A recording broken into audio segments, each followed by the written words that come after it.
Welcome to High Strangeness, where we ask questions and explore all that is strange and unexpected in our reality.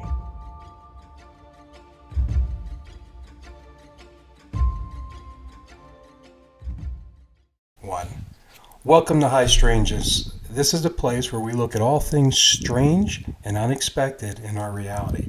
I am your host, Tony, and today we're not just going to talk about strange things, or I should say we're not going to be talking about strange things, but we're going to be talking about something that could or would be unexpected if it happened in our lives. And what could we be, or what could we do to minimize the impact it could have in our lives? And so with that, I'm very happy to welcome our guest today, which is Karen Thomas, who is the Programs Director for the organization named DDC, or the Disaster Discovery Center. Before we bring Karen into our discussion today, I want to say that she has an amazing bio, and I encourage everybody to read that, and when we have the episode out there, it'll be underneath the program so that you can read that. But that I just want to mention a couple things that are in her bio, and that is that Karen has an extensive background in teaching and educating with numerous groups in the community. She has learned about emergency mitigation from the city's viewpoint, and I think that's amazing because when we think of emergency preparedness, we think of how it impacts us, our family, our home. But she's going to be able to look at it from a much wider, a bigger perspective, and I'm excited to hear about that. So Karen is also involved in preparedness as a community leader, and she is a volunteer in multiple areas. She's been able to receive the Governor's Award in Humanities, Silver Beaver, and the Influential Women in Scouting Award. And if that isn't busy enough, she's also balances all this out with her husband of 43 years, where they have 3 sons and 8 grandchildren. That's amazing, Karen. How are you doing? How are things going? Doing great, thanks. I'm so glad to have you here today. I'm excited to hear a lot about the organization and just everything you can teach us about how we may think about disaster preparedness a little bit differently. But I know you just came back from vacation. Was that pretty good? You're ready to get back to things? It was awesome. A little warmer than it had been here, it sounded like, but not really warm. Oh, really? Not really spring yet. So. Yeah. Well, you're back, and I think it's going to be a little colder this weekend, but I think we'll start to see things get better. So, yeah. Anyway, again, I want to thank you so much for joining us, and I'm looking forward to this information today. Yeah, it's my pleasure. Thank you. But before we start, I want to start with actually asking you a little bit about you. And I think sometimes it's interesting for people to connect a little bit and understand how and who out there works in different areas. So when I talk to people, what gets them into and what path did they take to get into that organization? So can you tell us a little bit just about you, hobbies, interests, and what is the path that got you to work in this area? Well, I have a lot of hobbies and interests. I love to read and research and write.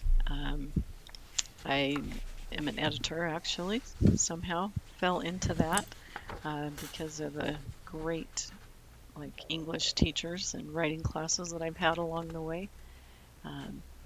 My parents were really into preparedness. I think that was more kind of a lifestyle and culture that I was raised in. So we had a nice pantry and lots of food storage and water storage and different things like that. My education, I have a bachelor's degree in pre-physical therapy and minor in psychology. And then went to therapy school for a little while, but I had a little one who was not doing well, so decided to stay home with him instead. And it turned out that I had enough anatomy and physiology background to start doing writing for some medical personnel and people. And then because of that writing experience, I got a job with an infrastructure management software company. and wrote how to use their software, wrote manuals for them. But the fun part was to edit the quarterly magazine that they did. It was about between 32 and 40 pages long I think every quarter we did that. And we also had user conferences where the users would present different things that they were doing and using the software for. One of our users was Gulfport, Mississippi. They took that direct hit from Katrina. So in a half hour, they went from full water pressure to absolute zero. The Public Works Department was right next door to the police department. The police fleet was entirely taken out because they lost about a mile inland of their beach area, which is where that was located. Public Works, however, was really smart, and they sent all their equipment home with their workers, and their workers were able to start clearing roads and start working from their homes out to start helping to get all of those things taken care of. And so I heard their presentation at our conference. Florida, Miami Beach, Florida was another client, and they talked about a hurricane. In fact, when we went to visit them, they had hurricane damage, so they just didn't use that part of the building. So, which I thought was really kind of a curious thing. They didn't take the time to fix it at that particular point in time because they had a lot of spring projects they were doing, but that was really interesting. But Gulfport actually wrote an article, and sometimes field workers are not the best at writing, and it was very unclear exactly what went on. So I had the privilege of interviewing some of the people who had done that and really learning, I guess, secondhand about what the city did and how they got things back up and how they got FEMA assistance because they could prove that they had pipes and this is what they looked like. And so kind of got into it that way, and then was hired away from that company by a preparedness educator. And about 6 months into it, I realized that his CEO was embezzling funds. And I kind of blew the whistle, but I hadn't been there long enough for anybody to believe me. So I walked away. And about 3 months later, found out about this project to build a disaster discovery center, and the plans in the works to,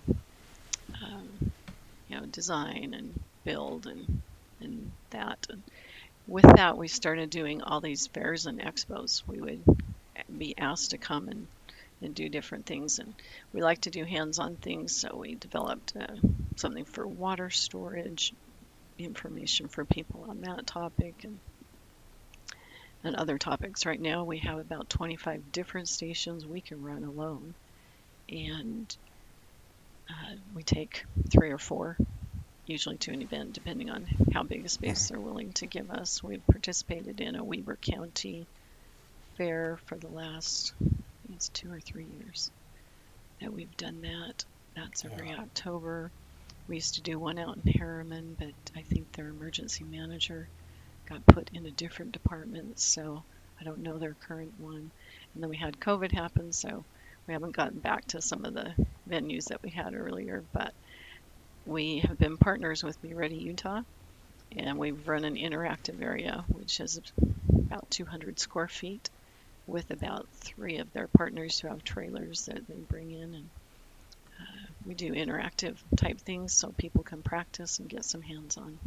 Yeah. I mean, that's amazing. And I am familiar with Be Ready Utah, and they have quite a bit going on there too, which is pretty neat. Yeah, they used to do an expo about every 18 months. So we've been participating in that probably 5 times, and it got bigger each time. And just for the benefit of those who are listening, we're talking about Utah right now because this episode can go anywhere. So, yeah, this is a project here in Utah. And how long has it been in existence here in Utah? I believe it was incorporated in August of, or licensed. They applied for their license then in August of 2011. Oh, wow. We started doing fairs about 2 years later, and we started in 2014 teaching a monthly workshop. called Rebound in 72 to talk about, hey, what do you do in the first 72 seconds after a disaster? What do you do in the first 72 minutes? What do you do in the first 72 hours and the first 72 days and 72 months after, which is about 6 years. And you're lucky if you've recovered from a major disaster in 6 years. Yeah. Well, it's interesting. I was going to ask, like, you've obviously talked about how you've kind of found yourself in this role, but I just keep thinking, I remember in New Orleans, Katrina. Katrina. Sorry about Yeah, that. that's when Gulfport took that major hit in Wow. August of 2005. And they're I still just remember recovering in Katrina. Yeah, in New how Orleans. crazy that was. Yeah, I mean, that just took everything from everybody down there. It took everything to get things. Yeah, it's interesting. It seems we learn different things in different disasters. But one of the things that really came out of Katrina was every family member who's old enough to walk and carry a pack needs to have a backpack with something that belongs to them, with a few clothes, with, for kids, some sort of stuffed animal or comfort item like a blanket is super important. And for them to actually pack it and know where it is and be able to get it. Because if they do get separated, they then have something. And as, families talk about what could happen, that really helps everybody understand, hey, something could happen, but if it does, we know what to do. Yeah. So, kind of recapping a little bit, it sounds like from an early age, you had, preparedness was part of your kind of DNA, right? Your family did Lifestyle. it. You're familiar with it. Yeah, it was a lifestyle. And then just through the course of your life, you found yourself in situations that it just kind of made it natural for you to go into what you're doing right now. Would that be fair to say that? Yeah, it would. And it's interesting. The psychology major, my favorite class for that was a psychobiology class, was on how the mind works. Back when I took it, we didn't know as much as we do now, but that was one of the big things that came out of the pandemic was, these emotional and social needs that we have as human beings and how our mind works and the different research, the disaster research on that. So I actually teach a class for Canyons Community Ed, 4-week series on resilience and how we can become more resilient. Which I think is super important these days. There's it's you see people struggle with things just out and about, in my neighborhood and my church that I go to here. It's you see people struggle, and that's a skill set that's pretty important for people to learn.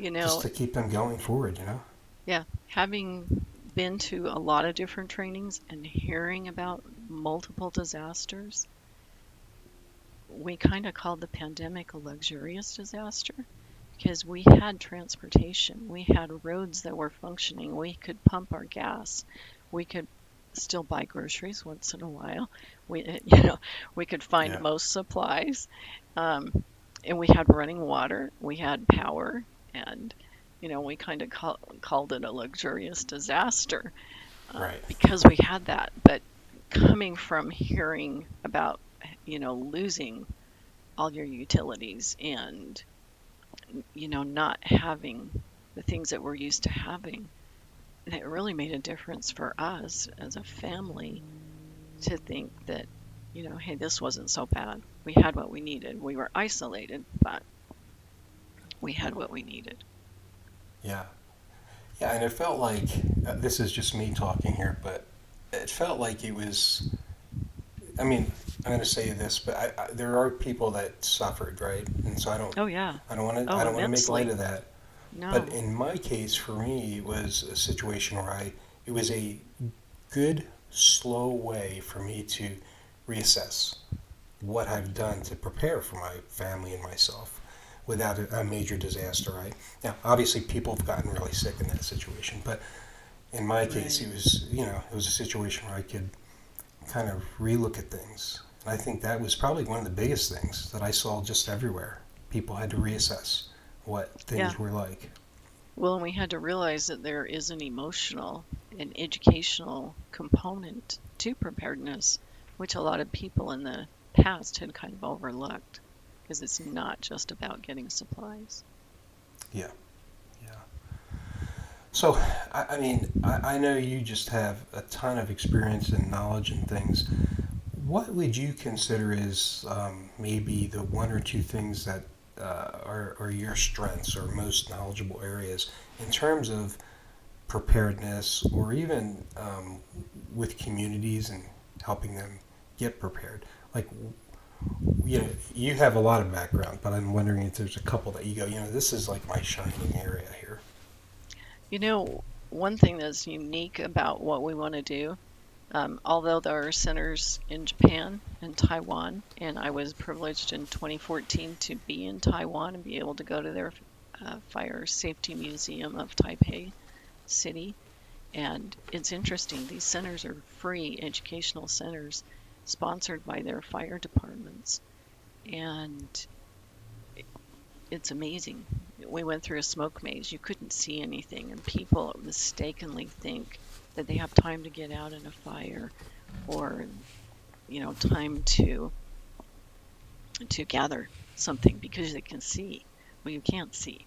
There's nothing you can see. So it helps to not move your furniture too frequently, so that you can kind of navigate through your home Yeah. to get out. And we don't think about some of those things. No, not at all. Actually, that's the first time you saying that. That's the first time I've ever thought, oh, yeah. It's Yeah, almost I like you mean, want to be able to do it with your eyes closed, and you're not going to be yeah, able to if you're yeah. We bumping have a into everything. neighbor. Then she moves it all the time, and her husband comes home late at night and he runs into everything. So that really brought that to my attention. And then just being able to navigate your house in the dark is an important skill to be able to have if you Yeah. can't see. And sometimes the media does us a real disservice in showing that you know you can't make a movie about fire and not be able to see. So Yeah. it gives us this mistaken idea. There's a lot of myths out there, and that's one of the things we really want to combat. You mentioned, what was the word you just said? It was a smoke Oh, it was a smoke maze that we went through. maze. Yeah. Uh-huh. To So what is it? simulate a Is that fire. okay? Yeah, yeah. It's like Just in a and then room or something. um, it was some kind of windy space, and the only Okay. thing you could see, and you had to kind of crouch down to be able to see the little exit signs, and then you knew there was a wall there, and you'd be going around. Okay. So it was It was in made to Taiwan. show you how difficult this is going to Yeah, be, right? yeah. There Yeah. was an earthquake shake platform that we got to experience, kind of what that shaking felt like. So a Oh, simulation. wow. Wow, that's pretty interesting. So this kind of that sounds like an experience and maybe some training. What has there been any training or mock experiences that you've gone through or run, or anything like that that has made you go, oh, okay, like I can see the importance of needing to do this or that. Just you explaining that earthquake situation right there has already taught me something. But I mean, what kind of experiences have you had, if any, to help in that way? So there are some different trainings. Most of them are, well, right now online or, Yeah. video type trainings. I I was lucky enough to be in Taiwan and get to experience that smoke maze and the earthquake shake platform. And we had our Magna earthquake, 5.7 magnitude, on March 18th of 2020 at Yes. 7:09 in the morning. And you felt I was still in bed that day, and you could feel the kind of the earth rolling under your feet, more like it Yes. was an I ocean. remember it. Yeah. Yeah. So, and yeah, that was really interesting because I had felt one as a little child, but it wasn't very big and it didn't last very long. So that was a real eye-opening experience. It's interesting. We have that great shakeout Yes. that we do here in Utah, and it's coming up on April 18th. Yes. For those who are interested, go to register through Be Ready Utah, I believe, is where we do that. And it's my daughter had come over with her kids. She had 3 little kids at the time. The oldest was 4. She had a 2-year-old and a new baby. And we were going to dehydrate strawberries because we got a whole case of strawberries. Well, it happened to be the morning of the shakeout. She'd gotten there about 10. The shakeout starts at 10:15, and we had just got the car unloaded. The 4-year-old was sitting on the carpet and playing with his favorite toy. And she's like, "Oh, it's time for the shakeout. It's going to be an earthquake." And so she grabs her baby and gets under the table, and I get under the other table. She's able to coax her 2-year-old over, but her 4-year-old looked at us like we had lost our minds, like we must be crazy. What in the world was going on? We could Yeah. do nothing to coax him away from that toy Wow. that he had just gotten. And so a few months later, we are out in their home and their whole family's home. And so we sit down and we talk about, hey, what would happen, if it sounds like this big semi's coming down your little residential road. You kind of hear this rumble. What would that be? And we talked about, hey, that could be an earthquake. And so then we're like, okay, so what would we do? And so the action is to drop cover and hold on. So we practiced that, and everybody got under the table. And this time the 4-year-old was very cooperative. The oldest at the time was 9. And the earthquake happened about 18 months later here in Utah. And he and his 4 little brothers were downstairs or on the main level. And he was in the kitchen, and he sees the wall shaking where the stairs come down. Notices it's not any of his brothers doing something to cause that. And he says, "Hey guys, it's an earthquake, get under the table." Wow. And then it stopped shaking. So, and they were in Harriman, so they felt the shaking more than we did here in Sandy. And after it stops, he goes upstairs to check on mom and new baby, because they have another new baby at this point in time. And it was really interesting. In fact, one of the things that came out of the drill we did with them 18 months before was by then their baby was crawling. The baby was still crawling under their ceiling fan, and the 9-year-old at the time says, "Hey, what shall we do about the baby? Like, who's going to, make sure somebody takes care of the baby if that happens?" And so it was really interesting that when it happened, they knew what to do, and they didn't think anything of it. And yet we would hear about, oh, my 4-year-old granddaughter was so frightened she wouldn't sleep in her bed for 4 months, by herself. And so if they can practice that and know what to do, then they're like, they don't really think too much of it. Yeah. That's such a great point, that just getting some reps in. And it was a going single through it. drill. It was a single drill we did with them. And I was amazed. And he remembered. So. It's funny because I'm embarrassed a little to say it, but when it happened here, first I was laying in bed and I woke up and I said, "This is an earthquake, right?" But I was pretty confused for 5 or 10 seconds. And then I jumped out of bed and I started running around the house to check on everybody while it's still shaking. Afterwards, I realized, what did I do? You know what I mean? Because I was doing exactly what you don't do, which is, just run around. Yeah. Yeah. Well, and so the Wasatch Fault, where we live along, is capable of what they say up to a 7.5 earthquake. That Magna earthquake was 5.7. If it was a 6.7 earthquake, it would be 32 times the shaking. The idea is to drop, because if you don't drop, it will knock you to your, it will knock you over. And so it's just important to understand, hey, that wasn't our big one. Because a lot Right. of people are like, oh, we had our earthquake. And it's like, no, we haven't. And, it's interesting. So this project is really unique for us here because like a year into it, we were introduced to uh, Dr. Dennis Milletti, some research he had done in a presentation. And it turned out that I was going to visit a friend in Colorado who didn't live that far from Boulder at the time. And she offered to take me there. So I called him and I said, hey, I want to come and talk to you about this project we're doing. And he had started the Earthquake Center at the University of Colorado in Boulder, uh, National Hazard Center, I believe. And he said, well, you make the mistake of thinking I live in Colorado. Yeah. At the time, he had actually moved to California. So he was in the Palm Springs area. He says, but if you ever come there, come and visit me. So um, about a year later, we ended up going there. And so I called him back and I had a lunch with him, about a 4-hour lunch, just Wow. visiting with him because he had so much knowledge and he gave me research that they had done on how, like, what gets people preparing. So his emphasis was on the social sciences.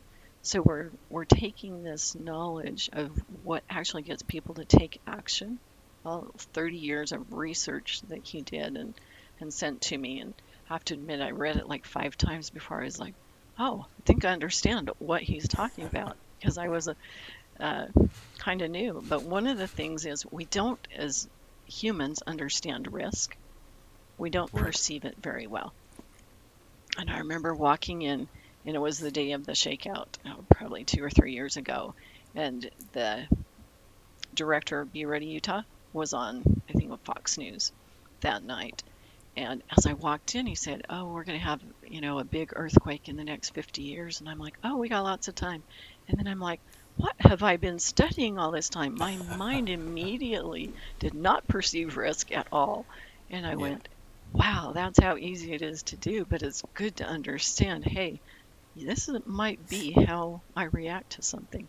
Or this, when I get fearful, hey, I want to take deep breaths. I want to do something to bring my mind to the present. I want to focus on what I can do, not what has necessarily happened. That Yeah. how I can respond rather than react to. Yeah. Well, and you talking about risk there kind of leads me to my next question. I was curious, in your opinion, what what sort of risks and vulnerabilities do we have here in the Wasatch Front here? Um, I mean, we know earthquakes are part of it, but are there other things that we should be thinking about too? Well, and Just earthquakes, curious. interestingly enough, have occurred in 41 states. Yeah. So, and it seems that the Washington State Cascades, they are due for one as well. California has had numerous ones. Alaska has had a lot. But yeah, 41 states they've had earthquakes in. So it's not necessarily just Utah Yeah. that is a particular concern for. But yeah, we are waiting for that big one to alleviate the pressure along those tectonic plates. Our fault here is a little different than some. It's going to be a vertical slip, which is better than the earth widening. Yeah. Um, Interesting. fires are a major one, whether it's a home fire or wildfire. And I live close to Alta High School. Dimpledale is less than a mile away from like my neighborhood, and embers can travel from this urban wildland interface, which is that Dimpledale, which I didn't even realize was a wild land urban Wow. interface. So, not just along the Wasatch um, Mountains there, because they also have that uh, urban wildland interface. But so that's something to be aware that wildfires here can affect us, and they do. Yeah. Utah's had we've had plenty, so that we know, and we get smoke from California if they have them, or even Canada when they have them. So we know about Yeah. that. Floods is another potential, and I think we were just super, super blessed last year that we had, you know, some warm days and then cooled off again, and then warm days, and so we had that gradual warming and averted like a flooding disaster. They were sandbagging in lots of cities, including our city. I have a friend who's a community volunteer in his area, and they were sandbagging and checking the streams constantly, monitoring. And because of that monitoring, you know, there weren't any problems in that slower runoff as well. We don't have as much snow this year as we had last year, but that potential's still there. And there were a few communities that were affected last year, but floods can happen in all of our states. Yeah. Um, Do you remember, I don't know if it was a year or two ago, Moab, remember when they had the huge flood mhm, came in and it took mhm. out some of the restaurants? I mean, it didn't take it out, it flooded them out. Yeah, And yeah. it went right Well, and down that the damage main is still street. there. That's where we were last week. Really? And you can still kind of see some of the areas that were damaged in that. Did they So, attribute that to the high snow of that year, or was it just runoff from some big storm? I can't remember. I But I don't was remember. I surprised to have to see look that. that up. Yeah, Yeah. I remember seeing that on the news. And it was I believe, a stream that was running extremely high. And I don't remember if something like had blockaded it, or Yeah. you know, if there was a lot of debris or something that caused that. I'm not sure. I'd have to look that up. So, yes, so earthquake, very clear. And not just Hmm. here, but all along here. Hmm. Um, Floods, And uh, fires. and fires, and those things can be triggered by earthquakes too, I guess, because I remember learning before that the way the fault is on the east side there, that if the big one happened, Hmm. that it would disrupt all sorts of lines of utility coming in and through there, and I mean it's interesting because Yeah. you could almost get yourself landlocked in the valley here with you know an inability to move in and out is kind of what I heard. So Well, in scary. I-15, because of Yeah. some of the bridges there, you may not be able to get from the west side of the valley to the east side. Yeah. And people need to kind of know that, hey, if I work on the west side, but I live on the east side, I probably want to have supplies at work and in my vehicle uh, to This help question mitigate. is just coming to my mind right now as you're describing this. Are you aware of, or do you have any thoughts for people about a communication plan? Um, you know, there's Hmm. communicating to people outside of this area, you know, family or whatever. But how about Yes, here in the yes. valley, like your kids or your husband or whatever is on the other side of the valley? Like that's scary. Like if Yeah. something big Well, happens, and how do you communicate? yeah, regardless of, like, if it's a major disaster, all your cell towers are going to be busy. And the best thing that you can do is select an out of state contact that every member of your family has access to. That phone number has it written down in case they don't have a cell phone, or, you know, their cell phone is dead. They can still use another person's phone. They can send a text. A text only takes a quarter of a second to ping a tower. So you want to send a text. You want to say, hey, this is, you know, say who you are, say where you are, say what your plans are, tell them if you're injured, like what your condition is, and that person collects all that data for your family. Yeah. And then, um, yeah, because you're not, well, and there are like two-way radios and um, ham radios and other things like that, but uh, it's going to be, you know, kind of chaotic. Yeah. And the cell towers are going to be busy. I know one of the things that came out of the different cities that talked about mitigating where they had some of their emergency personnel using different radio systems and they couldn't communicate with each other, like the Oh, police and wow. the fire. And yeah, so it was like, oh, wait, we got to get every person, who's important in that first responder group. They've got to be using that same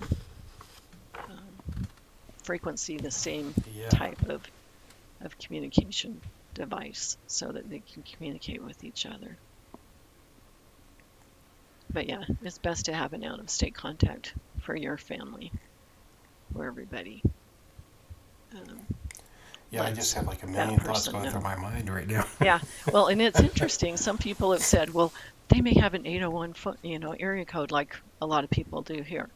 And it's okay if that cell phone isn't located in the 801 area code. If it's somewhere else, then that tower would be the one picking up that signal. And those, Yeah. if you send a text, it can go out later, when it finds a free zone. Well, I think an example that I'm thinking of is go to people out there when you go to see fireworks on the 4th of July and you try to make a phone call. You cannot, right? And so, and that's just because there's a lot of people there. But imagine everybody's now trying to call somebody. Yeah, it could Yeah. be pretty bad. Yeah. Well, and you want to have your emergency personnel have access to those phone lines too. You don't want to jam up everything. Yeah, yeah. Whew, a lot of thoughts going through my mind right now, and about how insufficient my preparation is. But consider it a lifestyle to protect what you value. Yeah. Think of it that way. Great point. Great point. Because, as much as we have done, there's more to do. Yeah. But it can be as simple as, hey, I've got this pump soap, which, by the way, is better, especially in a disaster, because it doesn't breed bacteria. And when it gets to the point where, there's that much left in the bottle, you can't figure out how to get it out, fill it up with water. You now have soap and water to wash your hands with. And now you just have to have a way to rinse. But that's how it can become a lifestyle. You do the same with a shampoo bottle, and then they fit in those paper boxes where you buy your reams of paper in. At least mine do. Yeah. And so I've just got a box downstairs where I start sticking them in once they're empty. And I have soap and water and shampoo and water. So I can at least do a little bit.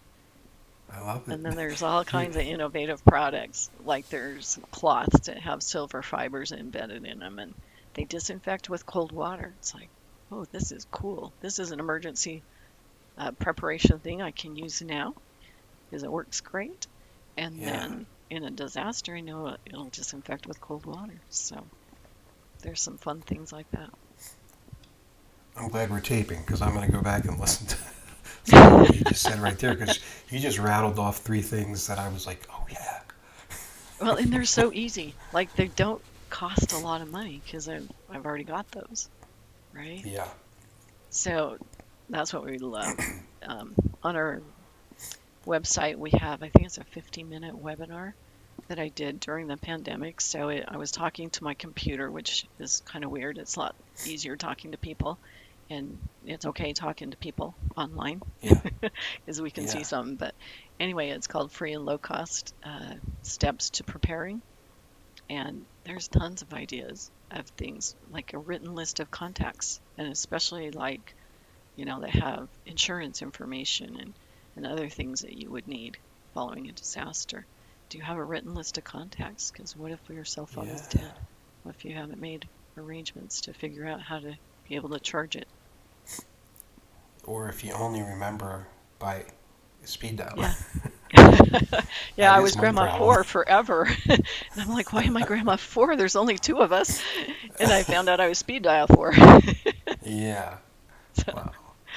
Yeah. Okay, Yeah, so a couple questions here that I'm going to wrap up together because I think it may make sense to do so. I was going to ask, how do you suggest people stay updated on emerging trends and technologies or best practices in emergency preparedness? And Also, resources and training was another question. But you started to bring in the website. And so I don't Yeah. know if you can use the website to start talking about that. And then maybe if there are other things you want to suggest as well. Or, how can they use that website? I was on it earlier today, and it's a great website. There's a lot of really neat things on there. So I don't know. I've asked like three things and thrown it at you there. Um, Tackle it any way you want, and then we can kind of let it go where it goes. Okay. Yeah, where to start with that one? Some of the things that are on the website, uh, there's kids' activities that they can do. Oh, probably the number one thing, if anybody can read, by the time they can read, we are looking for lots of people to take our myth survey for lots of different reasons. There's Yes. 20 questions. I don't know if you got a chance to do that yet. I did, and I did worse than I thought I was going to do. I thought I knew a lot about this stuff, and I think I got 13 or 14 right out of Okay, 20, and I and was like, average oh is man. 12 out of 20.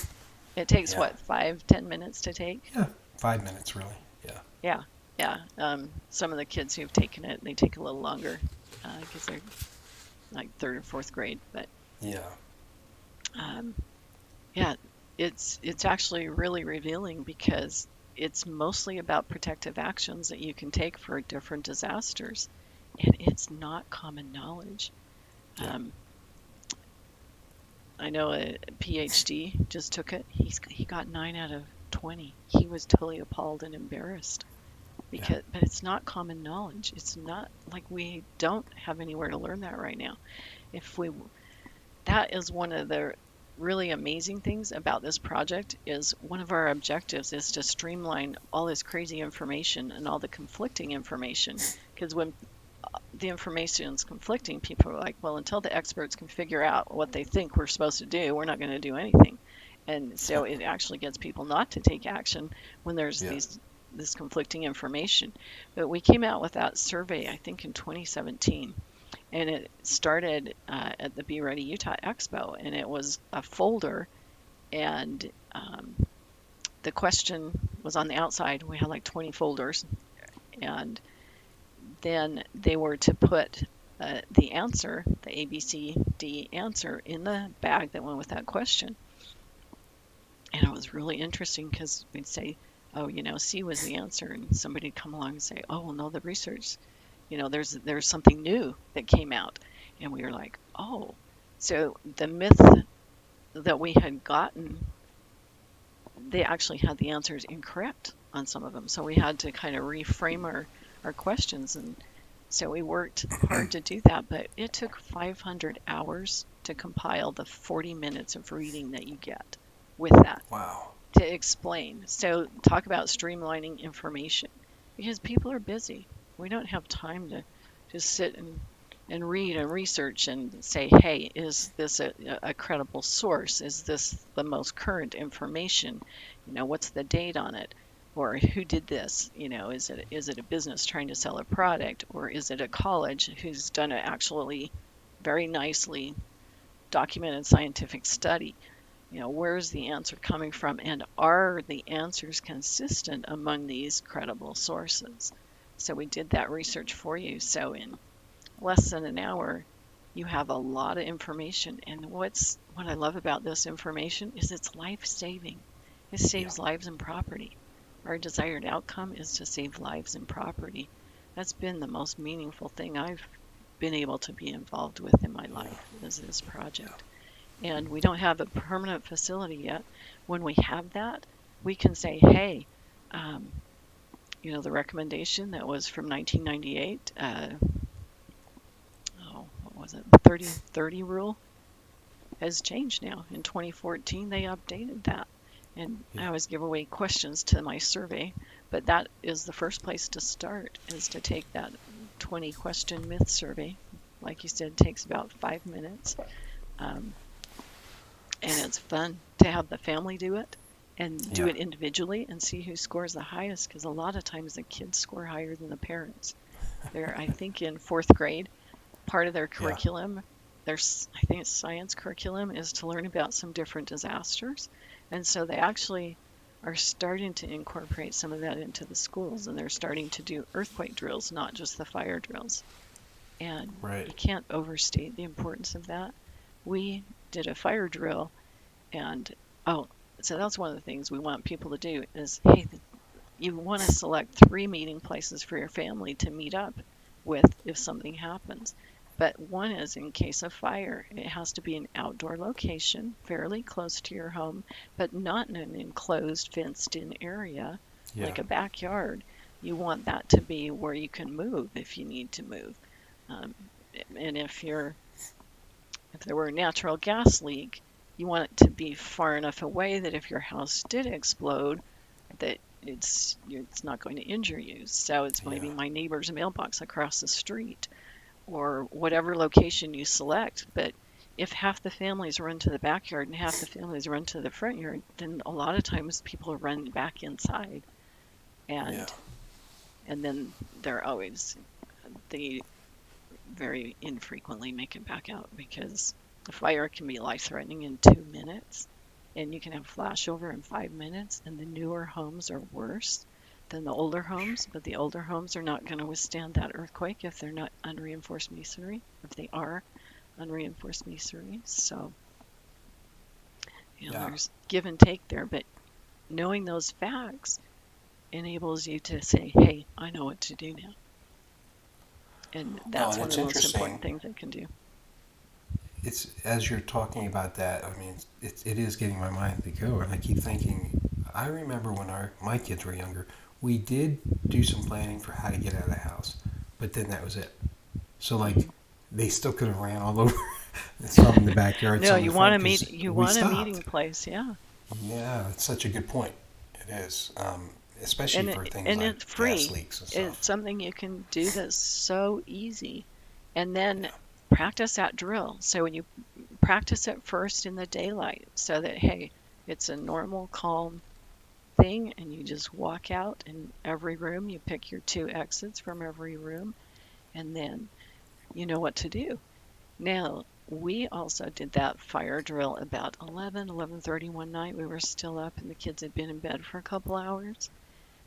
And my husband set off the alarm, um, and the son sleeping right under one of those alarms did not wake up. And we knew we we had 3 sons. We always paired them together, uh, Yeah. so that somebody would drag him out with them because we knew he wouldn't wake up. Yeah. And That's we a wouldn't good have point. known I that. had Yeah. one of my kids the same thing. One daughter did not wake up, and I said to all the other Mm-mm. kids, And it's "Hey, ringing we right know this above about them. her now." Yeah, Yeah. Yeah, because it's good to know. So it's so important to, and even if that drill is only done once, it's surprising how much they remember. yeah. Like Wow. they know that. So I mean, it doesn't hurt to practice it more, of course, but definitely Yeah. to practice those things. So, what would you consider as one of the most critical elements of a good emergency preparedness plan? And this could be different for businesses, communities, neighborhoods, churches, Well, but I'm talking yeah, families right now. What would you yeah. think? But even businesses, they need to have a designated meeting location as well, so Yeah. that people don't just leave and everyone is accounted for who's there that day. And so those meeting places are really important. Let's see. Well, in plans are so easy because they're free, right? Yeah. Yeah. Planning it, like getting a map and planning evacuation routes. Hey, from home to school, like what route are you going to take? And then, hey, if that road somehow is not passable for some reason, or that path, what's my second alternative?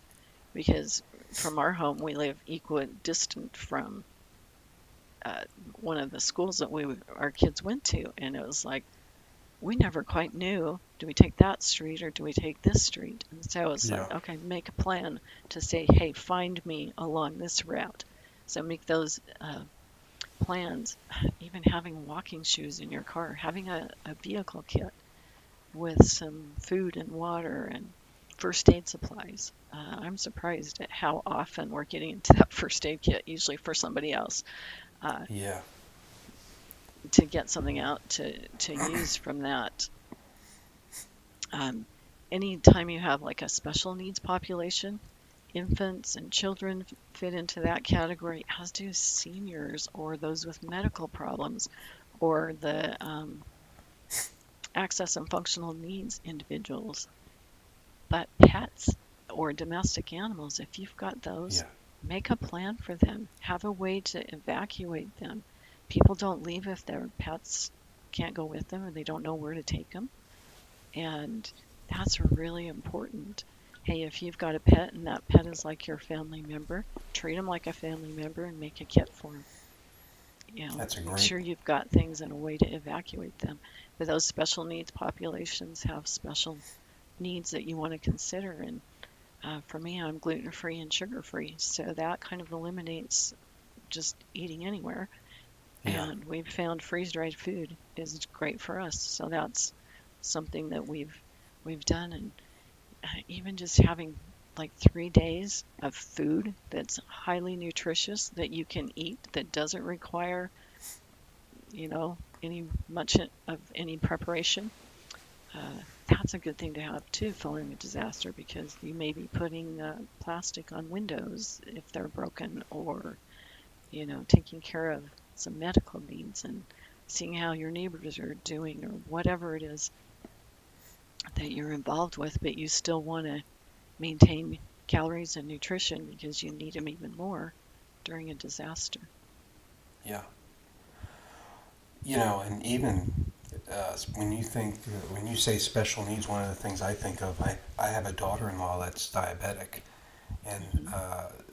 I don't even know what you do about that. Like, 30 that's such a days. difficult situation. Yeah, If you you want get, 30 days of medication of something that you are reliant on, yeah, because like a pharmacy the day before delivery only has a 1 day supply, and they get deliveries every 7 days. So yeah, um, usually that last day they're kind of scrambling with other pharmacies sometimes to find, uh, to fill prescriptions for people. And so just fill it early every month till you build that up if you're working with insurance, yeah.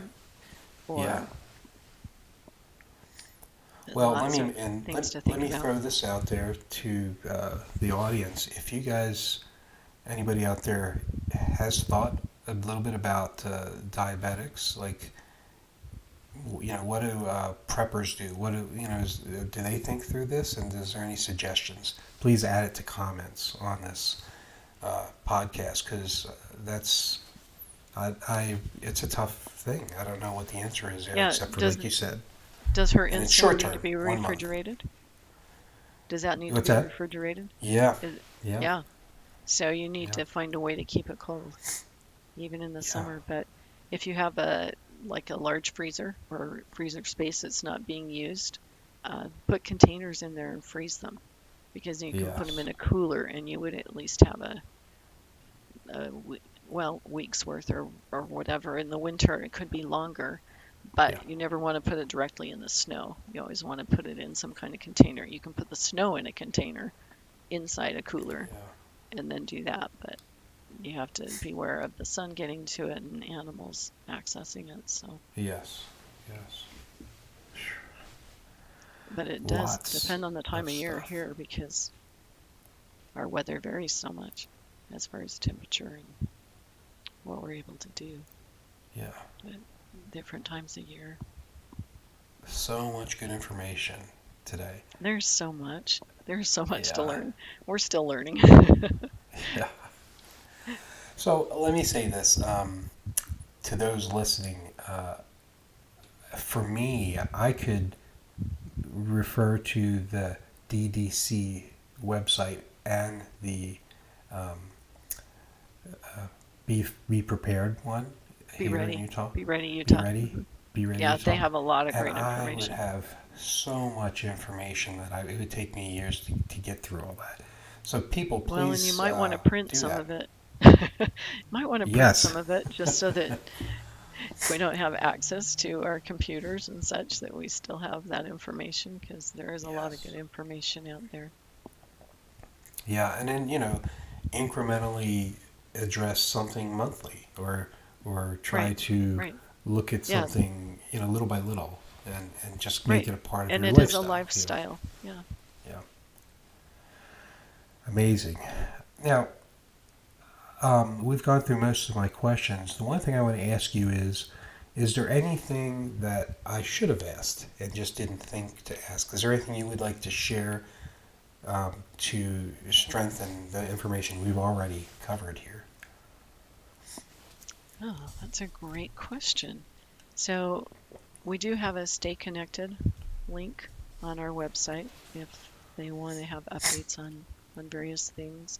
There is a kids page. There are actually interactive games that the kids can play to help them learn about preparedness. Nice. There's like some freezer and refrigerator charts. There's a bunch of different documents they can download. Oh, we love putting 5 dice in a cup Mhm. in our disaster supply kits, in everyone's kit. There are 7 different games you can play that we have identified as our shelter games. And, 5 dice don't take up a lot of space. They don't weigh a lot, so they're a great thing to put in. But we occupied a group of scouts every camp out for 2 hours at least, playing one of those games called Share the Wow. Wealth. And it was their favorite game. But it's amazing. There's also benefits of playing dice games. I think we came up with 12 different ones. But uh, not just math skills and social skills, but following a disaster, it helps to calm your mind, gets you focused on something other than the disaster outside.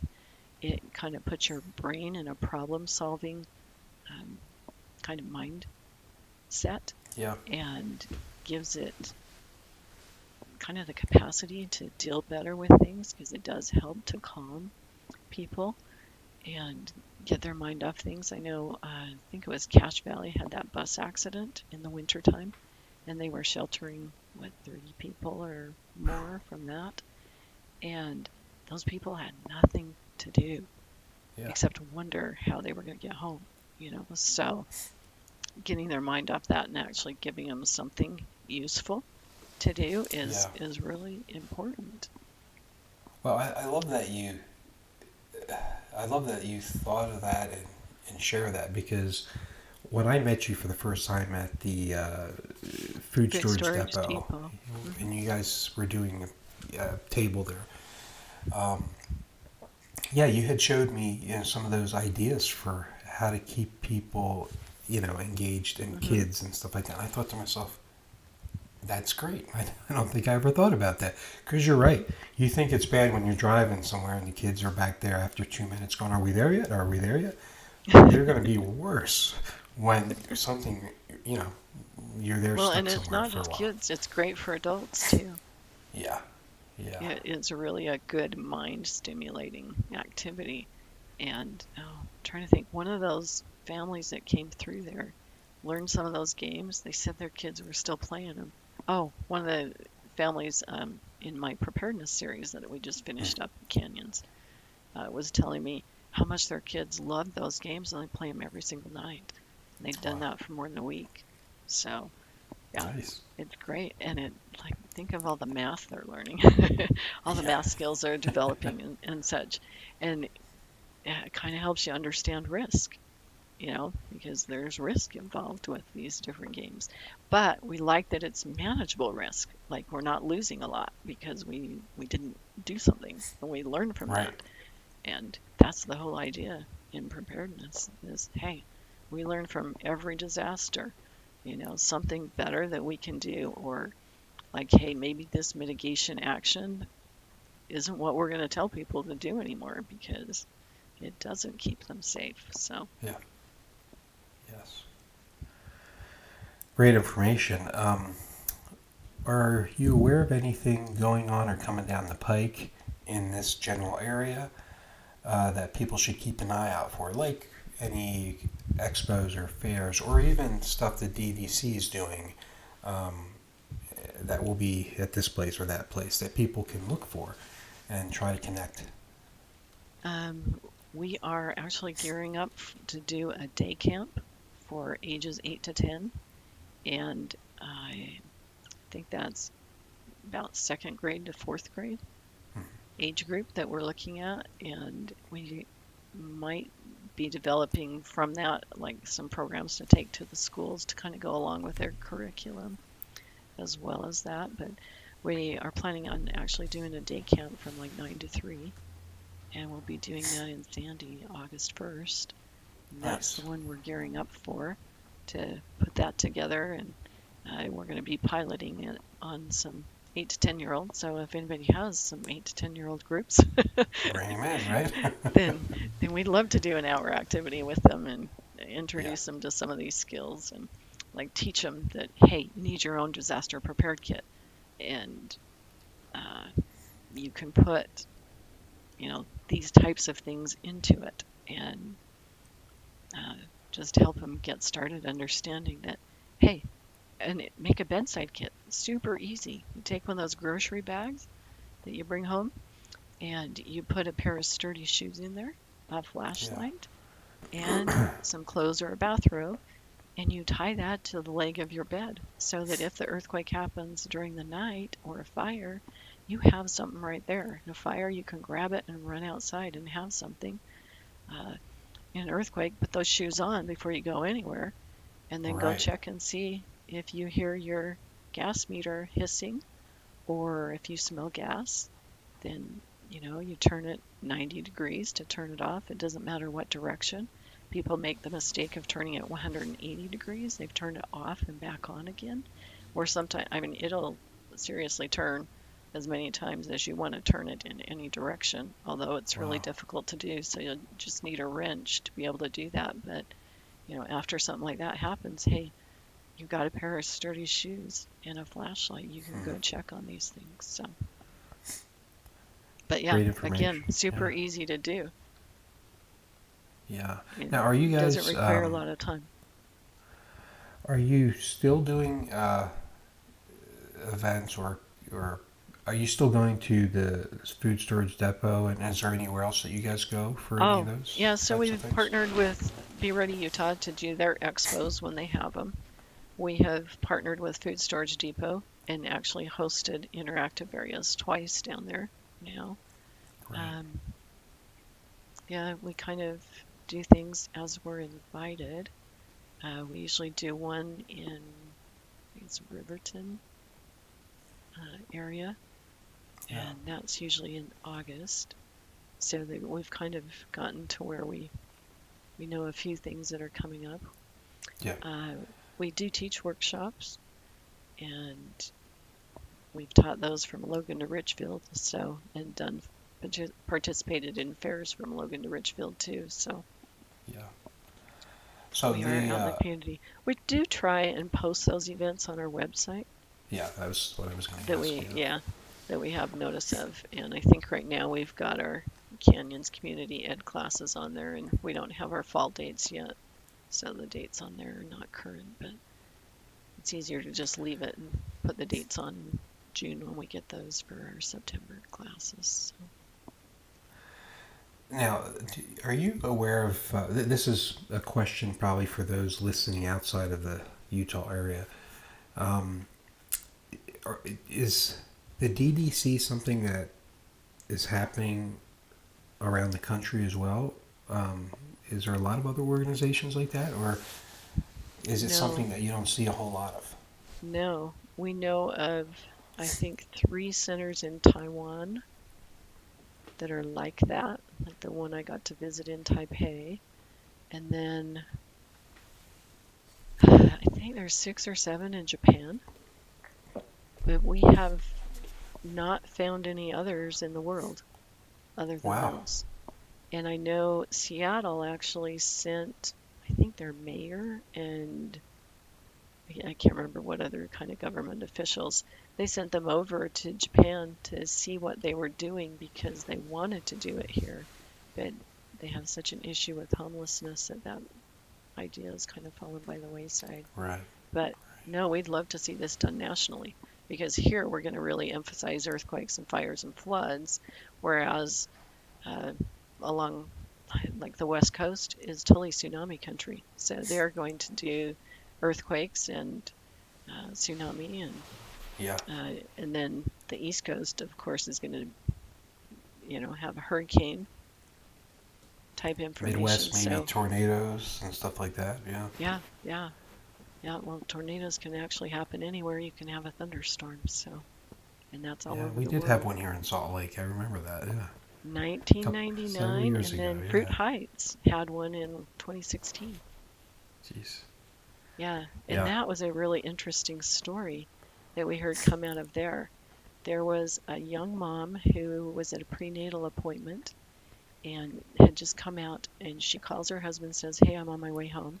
He's home with her 3-year-old at the time. And she says, "That's something like is super weird because the sky is kind of this greenish color." And I think it's about 5 o'clock at night. I can't Is this the remember Fruit the Heights exact ones you're time. talking about? Fruit Heights? Is this one? Yeah, yeah. Okay. And the husband looks out the window. That tornado is coming right for their living room. There's a big pine tree there. Um, he grabs a 3-year-old and they go get in the tub. And they come back out after that hit, and that window, like shards of glass, are in the wall in that room Oh where they just wow. were. Yeah, because I think there was a big pine tree there, and it like fell over and knocked the window out. Anyway, it was crazy, but Yeah. yeah, yeah, they were just really blessed to have you know, to have her, call and say that, and then look out the window and be able to see that and act on it. Wow. Yeah. Yeah, That's crazy. yeah, it really is. Well, and it's funny because the day before that storm here, we were actually at the south rim of the Grand Canyon, and we had never seen the south rim. We'd been to the north rim probably 2 or 3 times, never seen the south rim. And we get there, and it's totally soft Indian clouds. Like you couldn't Wow. believe there was anything there because all you saw was clouds. It was the craziest thing. It's like, hey, when does the view open? But there was a guide there who'd, done thousands of trips there. He said he'd seen it that way 5 times. But that Wow. storm the next day was one that went through Fruit Heights.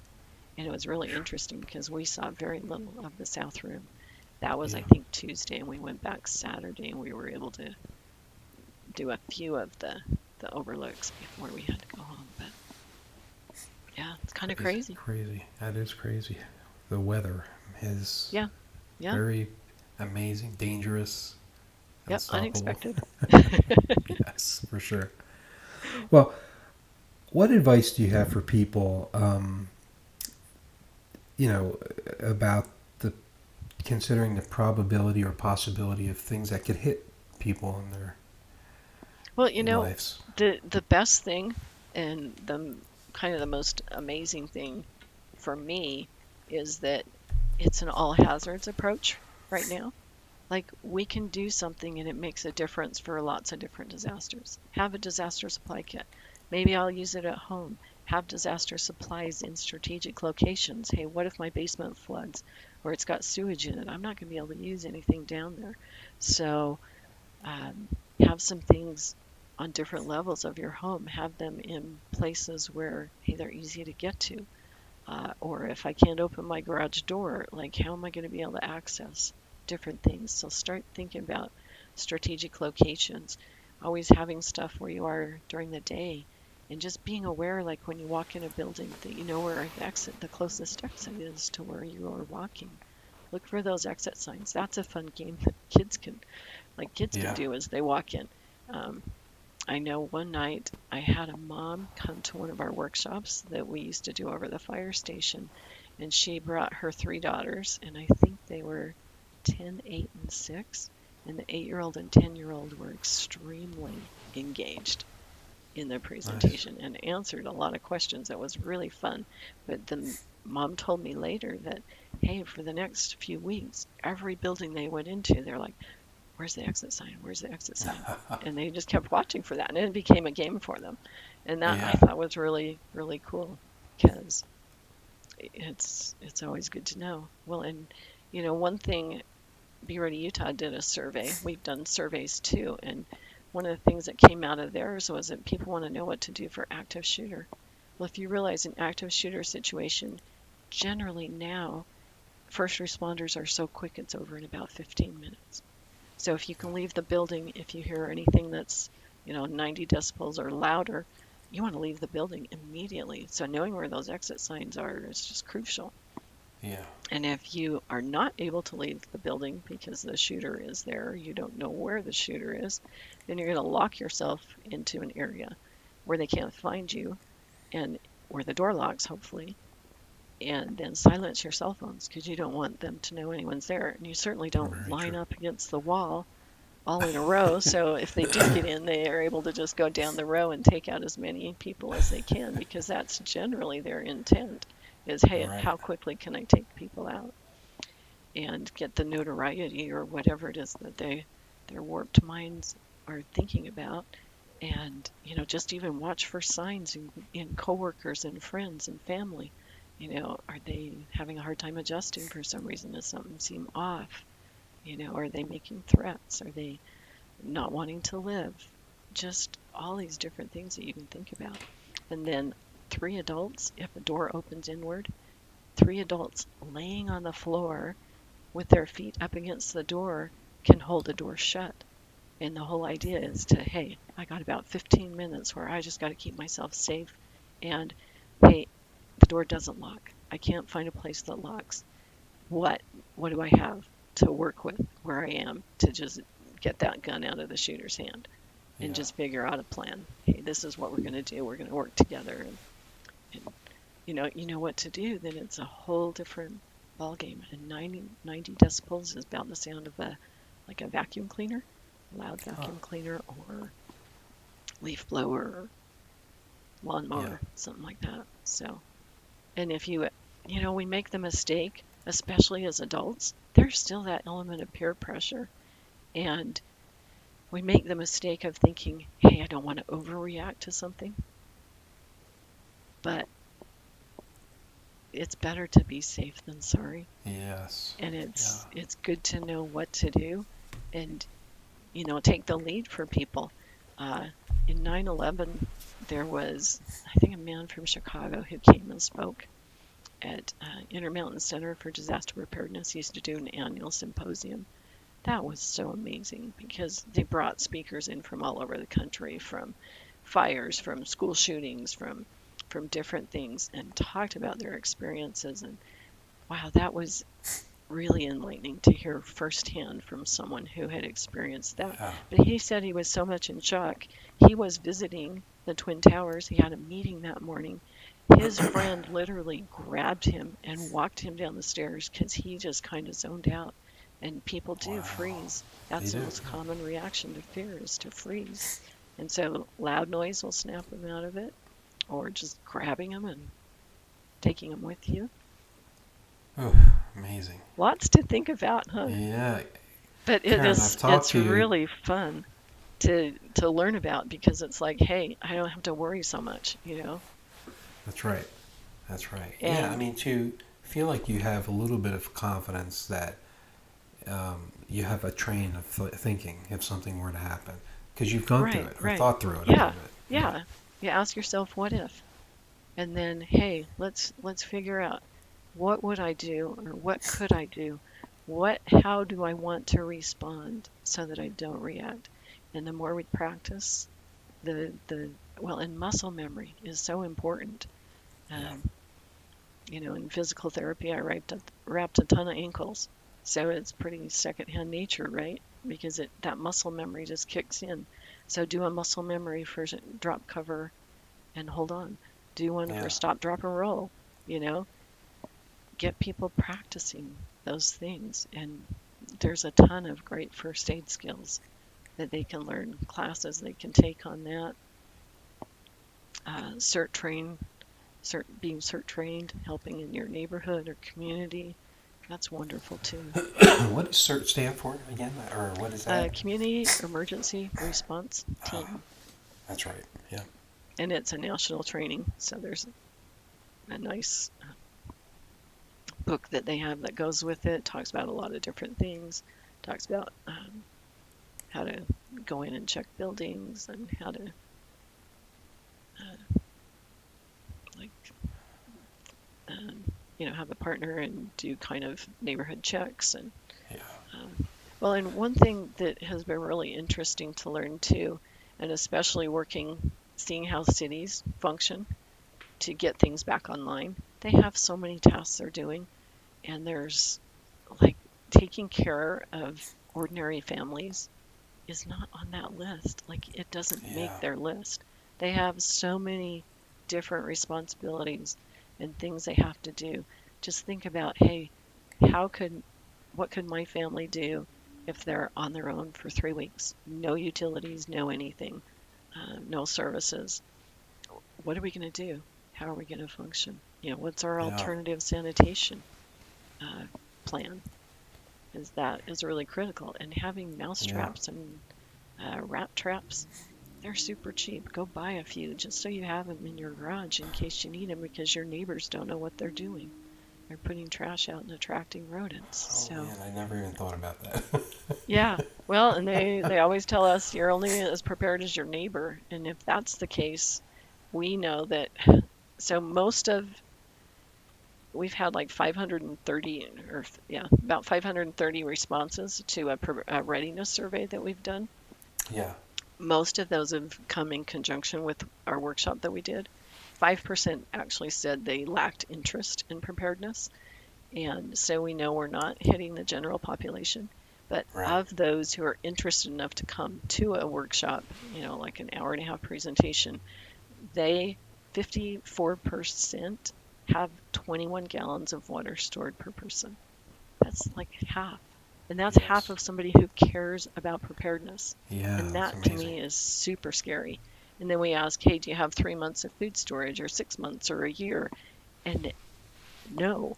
And it's about a 25% in each category of what they have. And it's like, oh, but most people say they have warm clothing, that they can get by with that.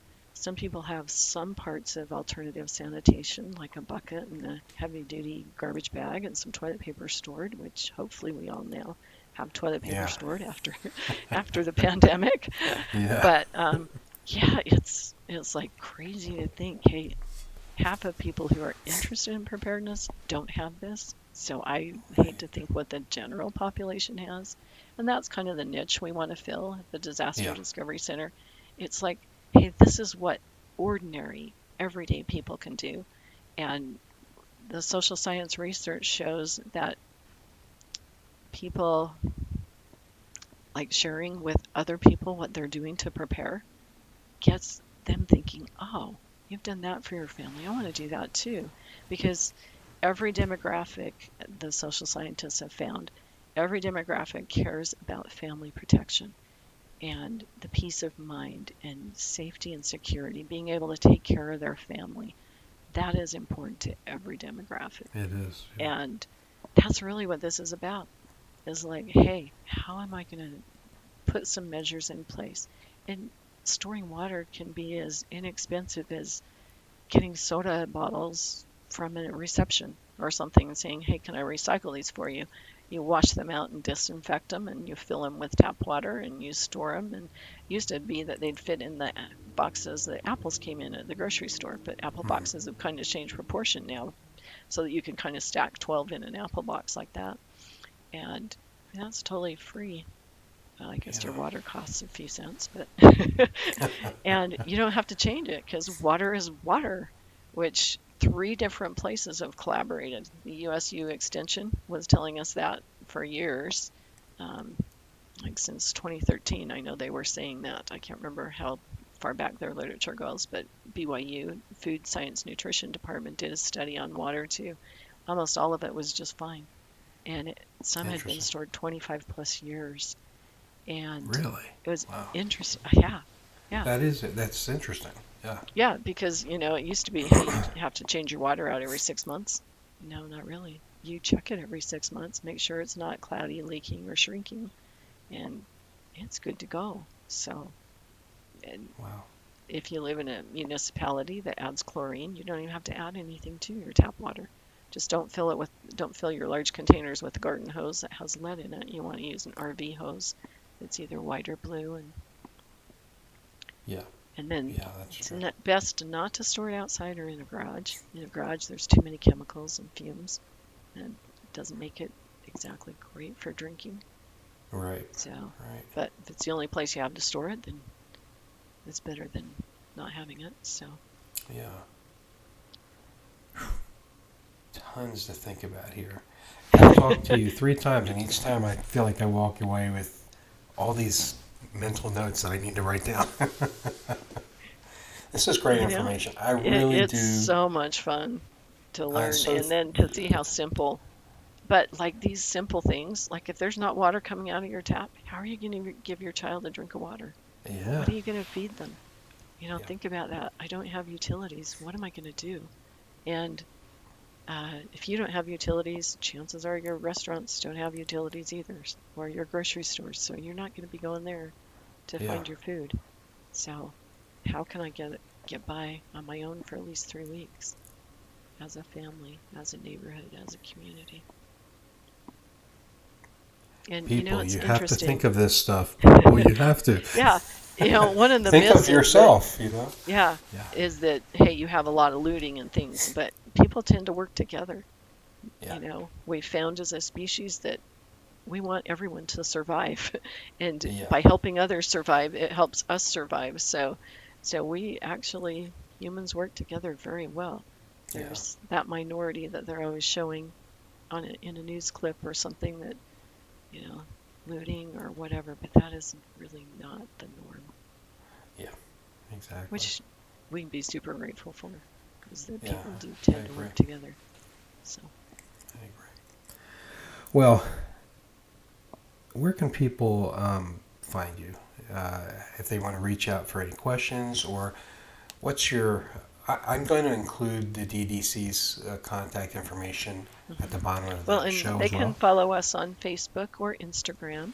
Okay. We have a That's presence there. We have a great gal who does our social media and helps with our website.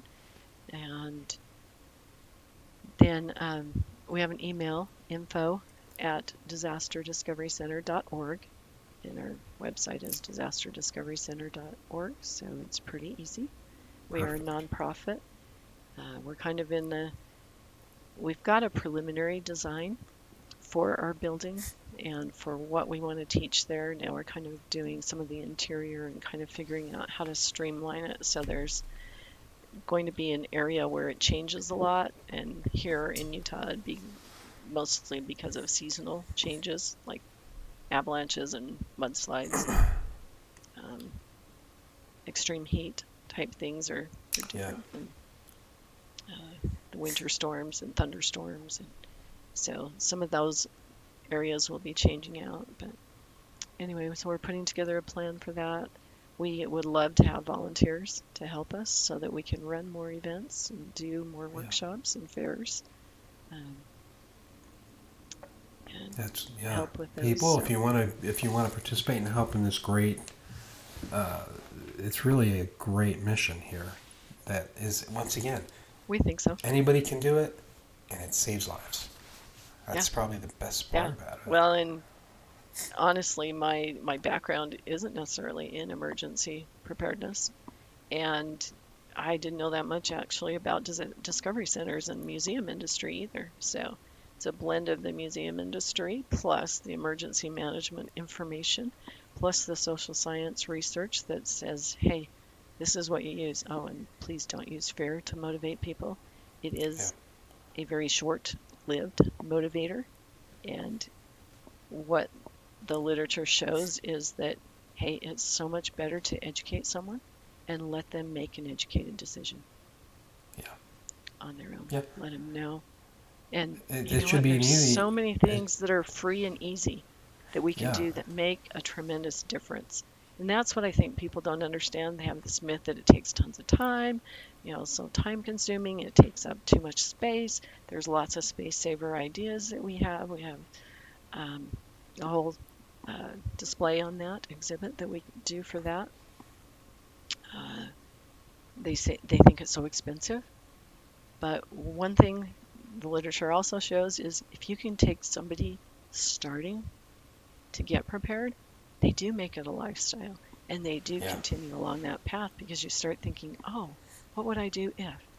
And I know we had our water shut off for a few days before Halloween, and we learned that between our storm door and our nice wood door, it gets a lot of heat. And we put bottles of water in there for a couple hours a day. We had warm water to wash our hands. It's like, and it was such a luxury. Yeah. But it's like, oh, maybe turn off your power one night and see how you can get along. Make it, and it is. It's an adventure, you know. We Yeah. like to go camping, so we have some skills from that, some outdoor skills, and that again is really helpful. Practice some of those things.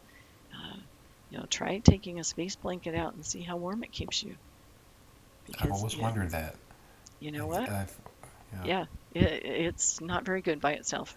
It might make a good tarp. That's what I It's good thought. if you stick it in a sleeping bag. Yeah, it doesn't weigh a lot. It doesn't take up a lot of room, but it's really not very useful. And it's kind of nice I to always know wondered that. about that. Yeah, go try it. Go Yeah. try it and see how warm you are. And tonight we have a fairly decent night, so it might not be too bad.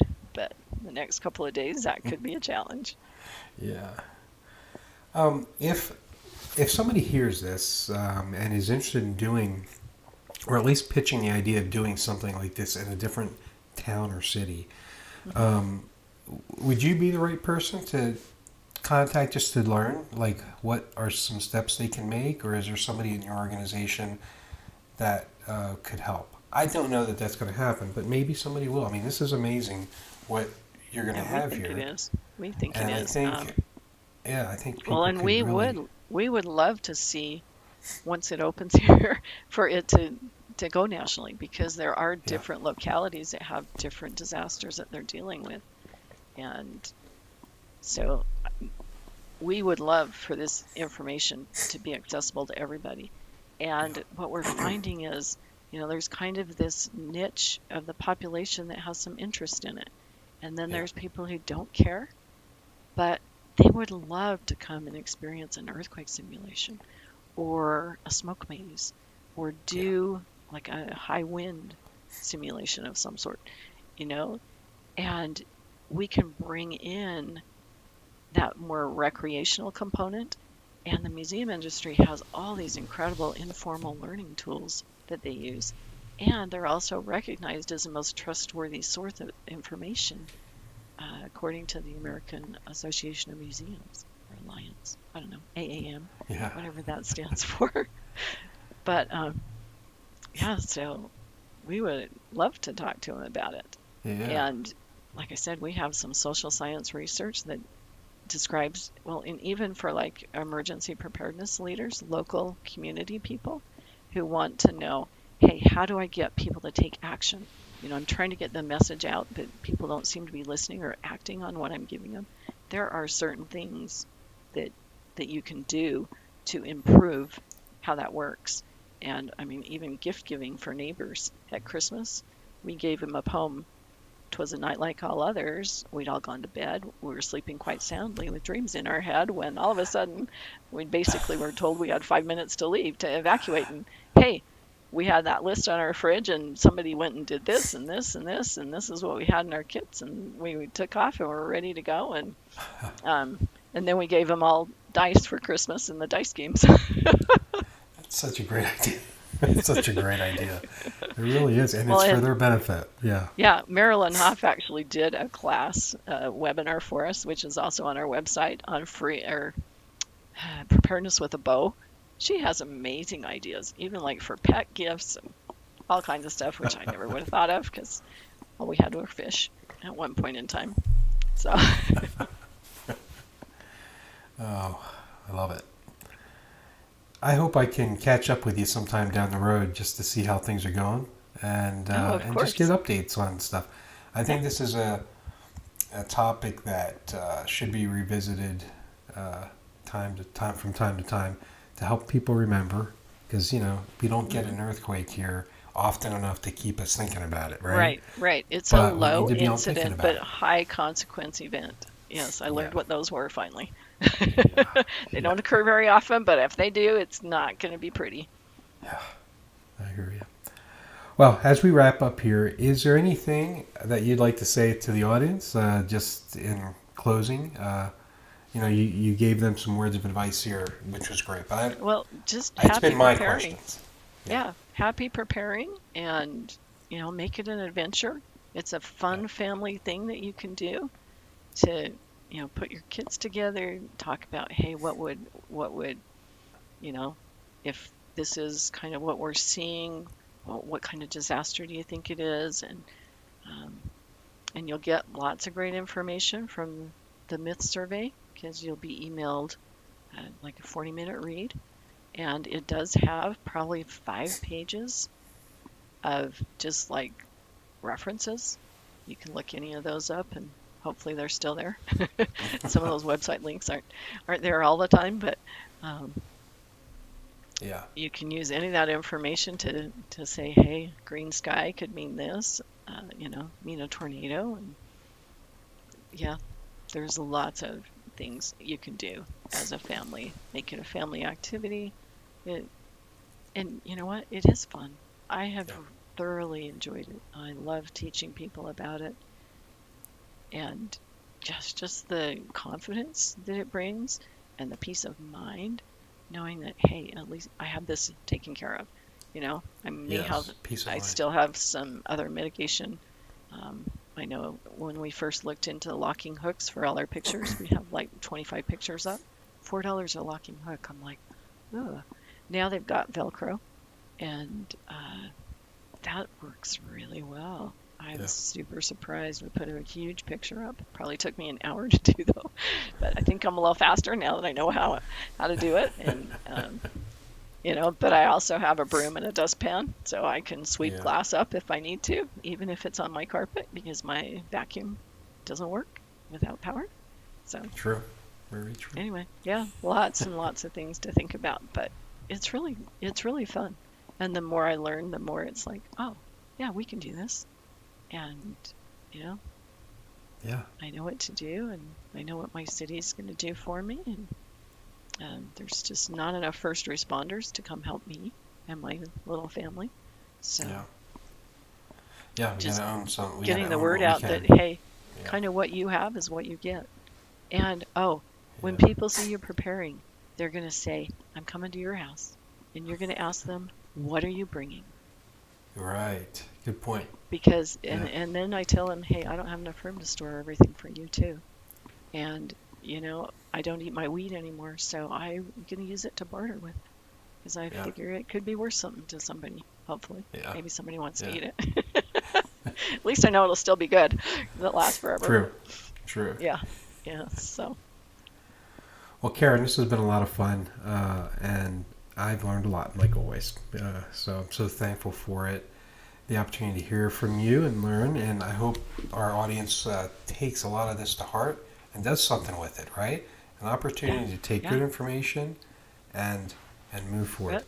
So, and this is the time to mitigate. This is the time when we Yeah. can make a big difference in the outcome and how we're able to respond to whatever comes. And our resilience class is called Anticipating a Bright Future. And boy, if your future isn't bright right now, there's a lot of things you can do to change that. And gratitude is one of the top things, which is so fascinating. The brain research shows that gratitude immediately changes your brain chemistry and function and pathways. And so the more you can focus on what you have to be grateful for, the better you'll do. So anticipate a bright future, because right now it is. And it will be again. Love it. Yeah. So Yeah. thanks so much That's for one having way me. to think about it. Oh, for sure. Hopefully we can catch up again in the future. I And would for love that. everybody out there, reach out, check that website out, and I'm going to have that stuff posted for you to refer to. And as we wrap up, I want to just say, we have not talked about strange things, but we've talked about things that could be strange and unexpected. And so prepare yourself so that it won't be as strange or as unexpected. And As I say that, I just remind everybody that there's a lot of strange and unexpected in our world, in our reality. And so always keep your eyes, your ears, and your mind open. And until next time, stay safe. Thank you for listening to High Strangeness. This was a glance at some of the strange that exists in our reality.